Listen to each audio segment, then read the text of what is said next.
The conversations around pandering to Black people about elections is problematic, and I think that we should interrogate that because I think it's rooted in self-hatred and anti-Blackness. What's up, you guys? This is Kevin Ortega-Rojas. I am a podcaster, content creator, and host. I have a show here on YouTube called Here's Why with Kevin Ortega-Rojas. I also co-host a podcast called By Latin Men, the podcast. You can also follow me on Instagram at Kevin Ortega-Rojas. There I post social, political, and pop culture commentary. That is enough of an intro, though. Today, I want to talk about Taraji P Henson at the BET Awards and the backlash that she got for talking about politics. So let's get into it. So this past Sunday, Taraji P Henson hosted the 2024 BET Awards, and during the broadcast, a couple of times, politics were a part of the discussion, and it seems to be a trend which is not surprising. It's an election year. Taraji P Henson even starred in I would call it an ad, with Vice President Kamala Harris, where they discussed the importance of voting and what's at stake during this election. But these extremists, as they say, they not like us. But the moment that I think had the most impact was when Taraji P Henson brought up Project 2025. The Project 2025 plan is not a game. This is really, really important, and I think it speaks to the power of media and speaks to the power of Black people. So Taraji P Henson brought up Project 2025 and warned audiences about it, told them to look it up, and they did.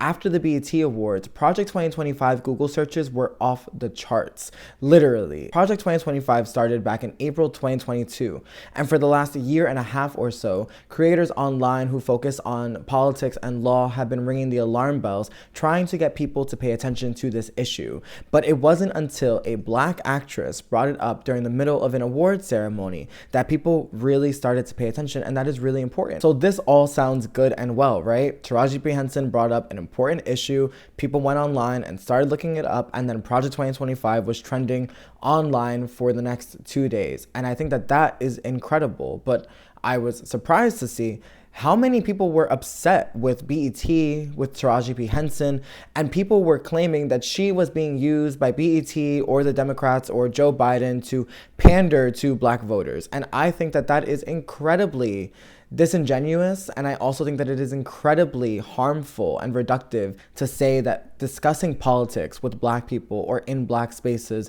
is somehow pandering to Black voters. And I'll talk about why in a second, but first, I think that it is important that we take a brief moment to talk about Project 2025 and what exactly it is. Project 2025 is a comprehensive plan for the next conservative president of the United States. Project 2025 was created by the Heritage Foundation. The Heritage Foundation is an influential conservative think tank that is funded by billionaires and Christian nationalists who hope that by using the power, influence, resources, and connections of Project 2025, that they will be able to push us towards a more far-right society. And they have had wild success. For the last few decades, since the 1970s, the Heritage Foundation has been able to influence policy to push conservative agendas, and their biggest win so far is having a hand in the current makeup of the Supreme Court. As you all know, Donald Trump was able to put in 3 Supreme Court justices, and the Heritage Foundation had a direct hand to play in that because they recommended those Supreme Court justices to Donald Trump, who then appointed them to the Supreme Court. That Supreme Court then had a conservative supermajority, and since then has used that power to overturn affirmative action, to roll back reproductive rights, to criminalize houselessness, and give immunity to presidents, which I will not get into because so many of us still have questions about what that means. But it's clear that the Supreme Court has become a weapon of the conservatives, and that was only one step of their plan. Project 2025, like I mentioned, is a comprehensive initiative, a over 900-page playbook for what conservatives want to accomplish with the next president, Donald Trump. The plan focuses on 4 pillars. 1, policy development. 2, recruitment. 3, training, and 4, strategic planning for the first 180 days of the president's administration. The document clearly outlines how the presidents would overhaul our government from the inside out. by dismantling organizations and institutions like the EPA, HUD, and even the FBI, firing thousands of government employees and replacing them with Trump loyalists. They want to centralize the president's power, making him basically a king. Project 2025 aims to introduce extreme legislation that would further harm marginalized communities and push us towards a more radicalized Christian nationalist state. I don't like to talk about politics in a way that comes across as fear-mongering because I don't think that that is productive. However, like Taraji P Henson said, this is scary.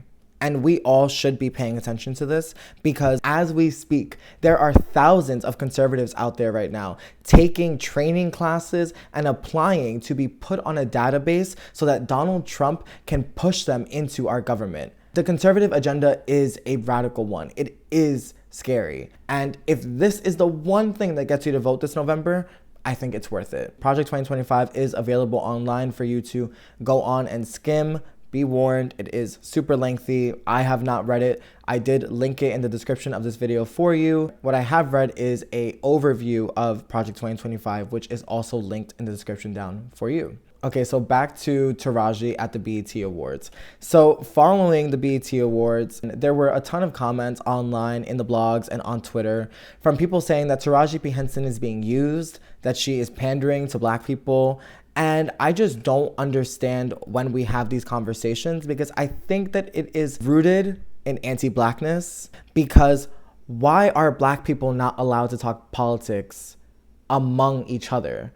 I don't understand this idea that if politics are discussed in a room full of Black people, then it is pandering, as if politics does not impact Black people, as if Black voters in America are not a huge voting bloc that decides our future. This conversation happens a lot every time that Kamala Harris is a part of something, but I also think that that conversation around her is really weird because why are we constantly trying to paint this picture as if Kamala Harris is not a Black American woman? She went to Howard University. She pledged AKA. She was not just introduced to Black culture. I think part of it does have to do with the fact that she's married to a white man. But I don't understand people's gripes with Kamala Harris and wanting to police her Blackness. I don't understand it. And I don't understand why a Black woman is not allowed to speak to Black voters. And this idea that Kamala Harris just showed up for the BET Awards or that she hasn't been anywhere is a farce.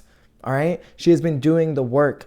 Joe Biden and Kamala Harris pulled thousands of Black families out of poverty by expanding the child tax credit. They helped thousands of Black people by removing medical debt from credit reports. Joe Biden and Kamala Harris capped the price of insulin at $35 a month. These are policies that directly benefit and impact Black Americans. And so I just don't really understand what the issue is with Kamala Harris. But anyway, this whole situation and discussing, pandering and all of this also reminded me about a video that I posted from Pride weekend this past weekend here in New York. Locally, there are a lot of Black and brown community events that are organized. And so I attended the Harlem Block Party, which was organized by Joe Morris. Shout out to Joe Morris.